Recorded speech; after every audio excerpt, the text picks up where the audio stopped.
Biaya. Ojo licik, metu papan kene. Nggih. Opo ngene, mana tak rangket. Aku gelem balik yen aku wis mati. Koyo ngono. Lakon tak pateni papan maju we. Mati kecok.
Dasmu coba ning ngarep.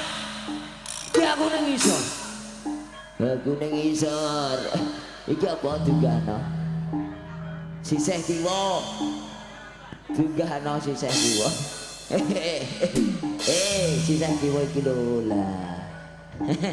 Awak goblok. Sesuk nenek salam iku elon-elon ae aja banter-banter. Wes butahe metu salam saiki bali.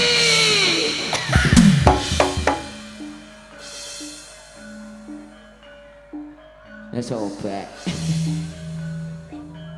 Tiba terus iki gila. Wes dadah. Dadah.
Aku parani Pak Martija.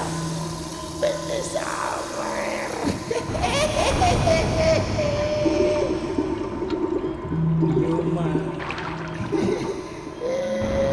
Pak Martija. Aku sawer.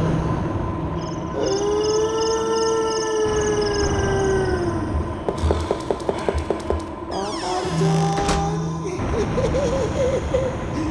Aku bisa melihat kemana panjangmu rezeki lancar.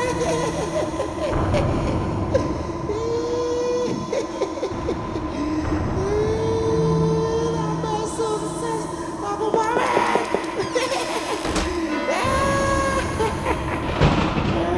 Cahayu, cahayu.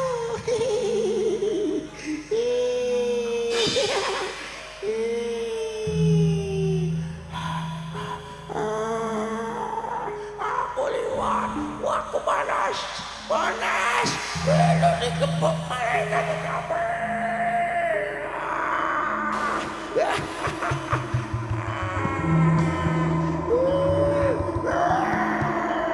Waduh,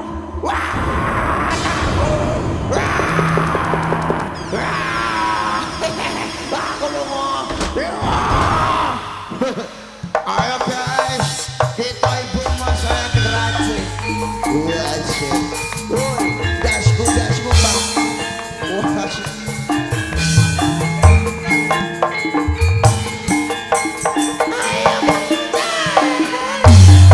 Dari aja. Waduh. Walah, Beteng aja. langsung.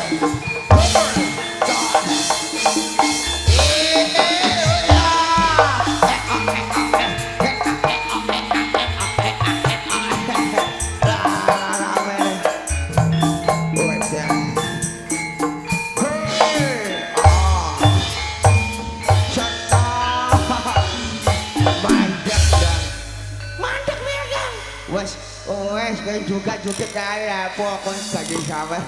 Ora disawer kok joget. Ya aja ngono no Kang. Wis dibayar kok saweran kae kowe. Ya piye kancane sawer aku gak dhewe yo. Aku nyangis yo.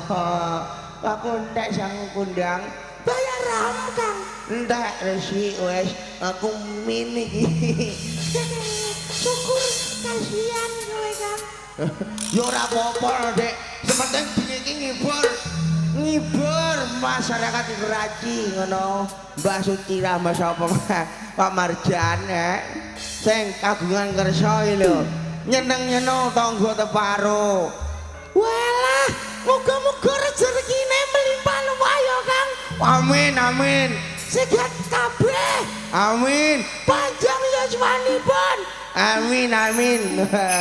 Alhamdulillah saben taun, saben dina, saben sasi nimbali wahyu manggala. Ora bosen-bosen ya, Dek. Aja bosen, Kang.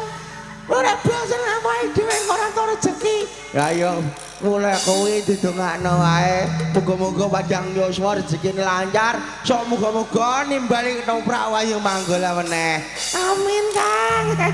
Seneng awake dhewe, Kang yo. Ngibur masyarakat Keraci. Ya no, alhamdulillah no toprak ele mogol iki ditimbali bola-bali. No daleme Mbah Sutirah. Ngono acarane seneng-seneng ngibur tangga teparo. Oh, WML kabeh ngono. Wah, ngono iki bengi iki yo disyuting, Dik. Napa, Kang? RHS Production. Oh, saka Ngalapan, Tanjung Sari, Janganan Pati. Alhamdulillah kanca nobar ya pirang-pirang ngono. Ndukung Wahyu Manggala, muga-muga sukses kabeh ngono. Sukses Kang. Ngono dagelan iki lakone anyar lho Kang Humor. Dagelane ben metu kabeh. Ngono. Kaya sesuk yo nimbali adoh. Rongki sesuk nimbali, Dek. Nang Siti Mulya kletek. Kletek ne ya alhamdulillah nang kletek ne nang Keraci terus lho. Penting alhamdulillah Wahyu Manggala diwehi rezeki lancar ngono. Wahyu Manggala iki asli toprake lek mogol saka Desa Tanjung Sari Kecamatan Janganan Kabupaten Pati ngono. Kanthi nomor telepon piro Ndang? 081. Wah sik. 228 keri-keri 128 129. Masuk. Ndang, ini ayo bareng-bareng ndelok gelar gebyare ketoprak Wahyu Manggala kanthi diringi DJ-ne WM Audio. WM Audio DJ.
Ya, ayo tadi. Baca. Wah, surat.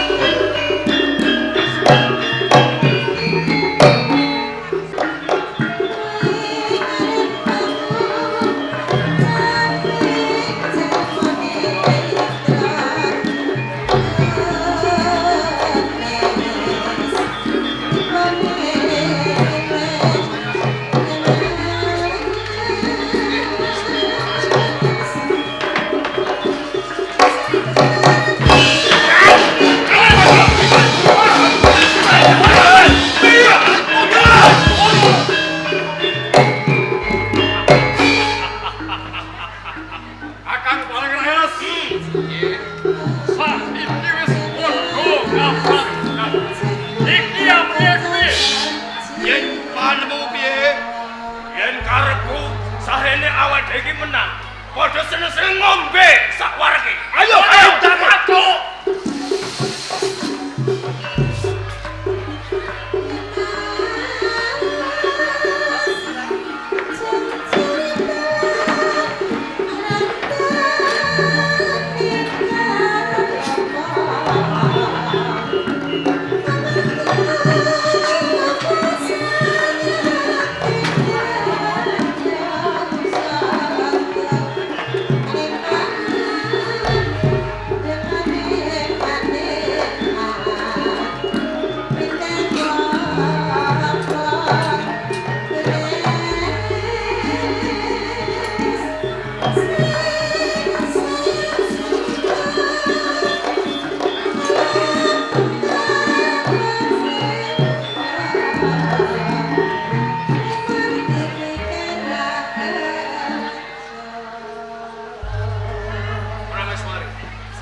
sawetara diprayogake nggone lungguh jalaran ana suwane Pakah Hamsudin lan kabeh para panglima ing negara Besar. Pakah Hamsudin sang Baginda Raja Hamsa sawise lungguh ing satata nalika selapnya ngrasane penggalih daya-daya kepengin midhangetake pekabaran nalika sira ndak utus tumuju ana ing alas Baduy mbuktekake okeng para grayak padha mekuwon ing alas Baduy keng gawe kapitunaning kabeh para kawula lan saudagar. Sang Baginda Raja Hamsa dawuh dalem sampun kula istaaken nalikaning kula tumapak wonten ing alas Baduy pancen kapara nyata wonten ing alas Baduy wonten peranganing brandal utawi rerempon ingkang damel geger wonten ing Hamsa ingkang dipun pandhegani dening palang rangkas palang rangkut kiyambakipun kula tuturi nanging boten kersa mendho malah kapara ndadra dadosaken pasulayan saklebetipun pasulayan sang Baginda Raja. Iya, kepiye?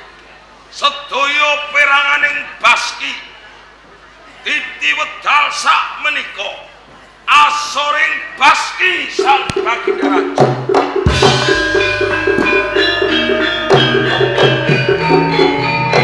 Sedaya menika lesang Baginda Panglima Hamsa. Boten kirang-kirang anggen kula budidaya ngepikaken Baski wonten ing kerajaan emanipun sedaya Baski boten kuwah. Pakah Hamsudin naninggi sang Panglima Hamsa lan sira Harun naninggi yen kedlarung-larung para kraman nganti munggah ning kerajaan Ngesam. Burung tan burung bakal ngrubuhake tataning kerajaan Ngesam. Kan iku sawetara aku titip negara Ngesam, aku dhewe sing bakal ngrangkep kabeh.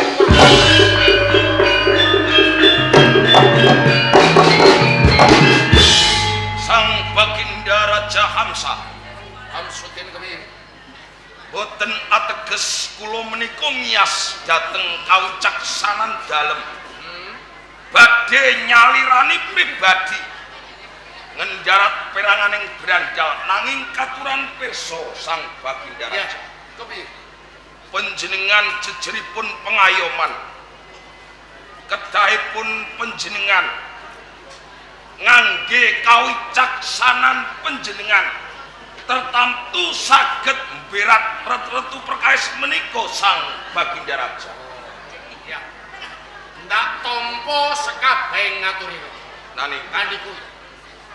Panjenenganku nyuwun marang sira Pakah Hamsuddin. nani nggih. Diwarake marang kabeh para kawula ing kerajaan Ngesam. Sapa wae ora mawas sing bisa nentremake negara Ngesam bakal ndak paringi ganjaran sing murwat marang lelabuhan. Sang Baginda Raja sampun cetha dalah terwaca. Menawi ngaten ing mangke kula badhe mbiwarakaken menapa keng dados sabda pangandika panjenengan Sang Baginda Raja. Adi kuwi Hamsah Harun Nggih kula. aja kendhat ing kaprayitnan jaga-jaga tapel wates ing kerajaan Ngesam. Istaken dawuh. Bareng kula nyuwun pamit Sang Baginda Raja. Dibubarak. Pramesari.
jane nangis apa juguk leh, Dik, Dik.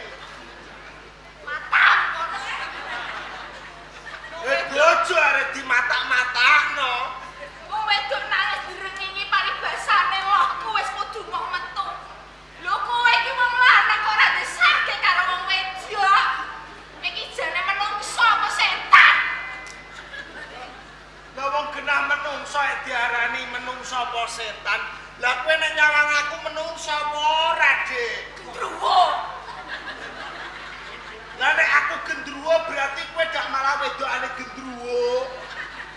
Lah ngerti nek aku gendruwo kok kowe kok gelem rabi karo aku. Lambem tak untir sisan. Dik. Ora usah nesu, ora usah sedih, ora usah nangis. Aku wis teko. Mana lho wong ana? Lah arep jejer karo bojone ndak ra oleh. Ora sudi aku. Bosen aku nek bojo kowe. Kowe ndak ra wis ora cinta piye karo aku. Yes. Cintaku sak gua ning segoro ketot kapale kae Mbah Marjan. Aja ngono, Adik. Wong aku ki bojo, mosok arep jejer karo bojone ra oleh. Aku nek ngene iki ngerti biyen aku mau kok pek bojo. Biyen syukur mangsa kowe iki sregep nyambut gawe ning tunggone. Jebul saben dina isine mung kluyuran turu-turu. Ngopi. Wong wedok ora tau kok kayane sing kuat ki sapa? Aku wis esuk durung mangan ngene iki wetengku ngelerang karo watak kandhane. Arep blonjo wae ora duwe duit. Wong wedok ora tau kok kayane sing kuat ki sapa?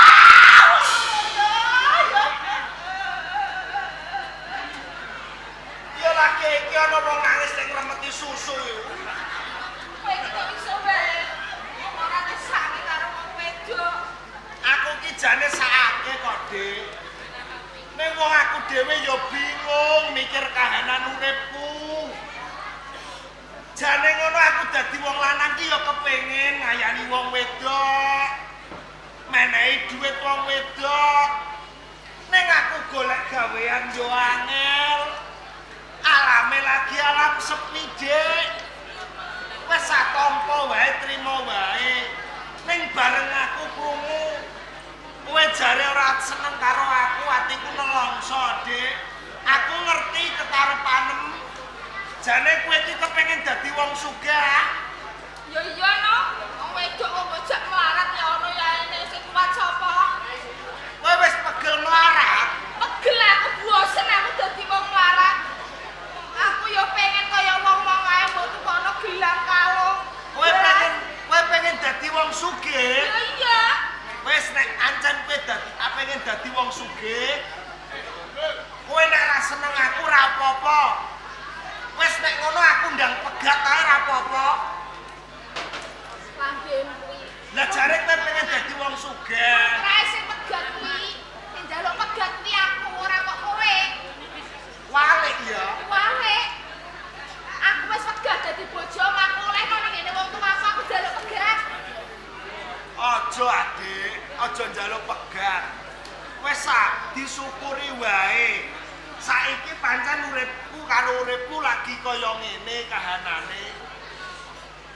Ning trimonen wae, sapa ngerti besok aku iso dadi wong sugih. Sok kapan? Lemo mamah di aku lho suwene wis 15 tahun. Endi nyatane omah bolong kabeh ra iso dandani. Lho iki lho sawangan iki. Iki bolong kabeh iki ra iso dandani iki. Lah salam kowe anggere tak kei dhuwit ora mbungkul dandani. Lho kowe kok awake dhuwit aku ndek kapan? Lah kowe apa lali ndengi tak kei dhuwit 10.000 ngono kok. Kowe iku sing wong wedok boros. Oh, alah Rocky, rakyat bener nek kancane dol kowe iki. Ya aku bengi iki ra dadi Rokim, mbok celuk Rokim. Aku bengi iki dadi ucok baba mbok sapa mang. Alibaba ngundang Rokim. Sapa mas jenenge mucok baba? Alibaba. Aku kira Rokim, Kowe iku lho wong wedok boros. Wong wedok diwenehi dhuwit 10.000 takon nganggokno seminggu ra kanggo. Boros lho. 10.000 kok dadekno seminggu ki kok apa? Ngono. Sik tangan nemen bar nggo apa ambune kok pesing ngene. Ben, Iki ra ya mbok-mbok. kukutan aku wedok kok. Lah ngono kok apa ora kowe wong wedok sing boros? Lho 10.000 kok mbok nganggokno ki kon kok napa? Ya tukokno apa ta apa kono? Iki kok sembrono. Beras wae sekilo regane 15.000. Mbok kon nukokno apa ngono ki dik 10.000 ora tok beras ki. Ya ngono ku dak carane ya. Carane piye? Kowe nek lunga pasar, kowe nek arep takon rega beras, bakule takon ibu, beras iki regane pira? Lah tanganem karo njupuk sak gegem lebokno sak. Genep wong 10 dak wis oleh beru ha. Lah kok kok dadi malih? Ora apa-apa penting lek iso mangan, timbangane ra mangan. Lho kowe ki ndungu ngerti apa ora? Ujare Pak Kiai kae. Wong ning urip ning alam donya aja ngasih nglakoni colong jumput. Sok nek mati kecemplung neraka. Lah kowe roh neraka. Ya ora roh. Lah tek ngomong neraka. Lah ujare kae lho Pak Kiai kok sok. Kowe ku tau ngaji apa ora? Lah nek ngaji yo tau. Neraka iki hawane piye to? Neraka ya kaya kae geni tok kae. Hawane panas. Panas. Ah malah kebeneran ning kono iso dodolan es. Lah yo iso usaha malah. Gusti. Tobat wis aku ora kerasa dadi bojomu aku pegaten wae. Aku ngerti kowe njaluk pegat terus. Ya wis kowe nek pengen ndak sugih kono ndak begengek ning gajah. Wis tenae aku. Ya wong lanang kok ngono. Dineng ora ngerti, dinesoni ya malah sansaya ngamuk. Wong wedok arek kon begengek. Lah aku gelem begengek ya mau dadi bojomu kok. Undang kono lah kok. Wis ngene. Wong omah-omah kok padu wae ra ono rampunge. Undangan dono rezeki. Saiki ngene ya Kang.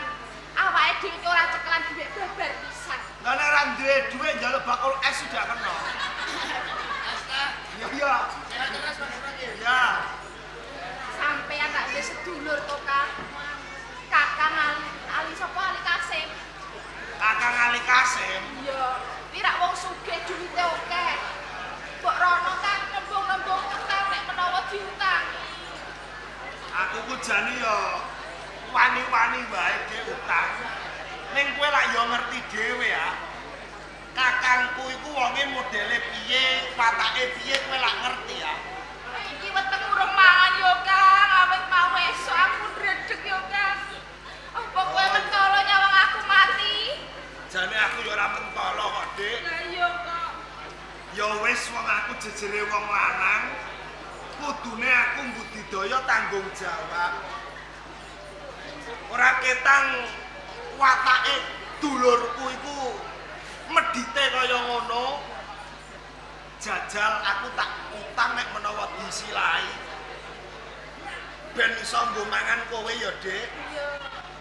Ya wis nek ngono ngene. Sawetara aku tak lunga, aku njaluk pamit. Aku tak njajal utang duit nek menawa diwenehi. Iya. Aku mangkat. Kowe melu apa ning omah? Ning omah bae. Kamu lah nak jotos-jotos kowe. Ya wis. Nek ngono aku njaluk pamit ya, Dik. Dongano muga-muga aku diutangi dulurku. Kok ndang tuku beras ya. Hati-hati. Sayang sih. Iya. Jalo ambek barang. Lah wong karo bojone arep lunga iki lak ya disayang. Ambek tenan. Lah wong bojone ora diambung tenan. Bojone dhuwur ning isor aku bojone wong arek. Oh iya rane ya. Etok-etok ngono. Ya etak-etak. Hati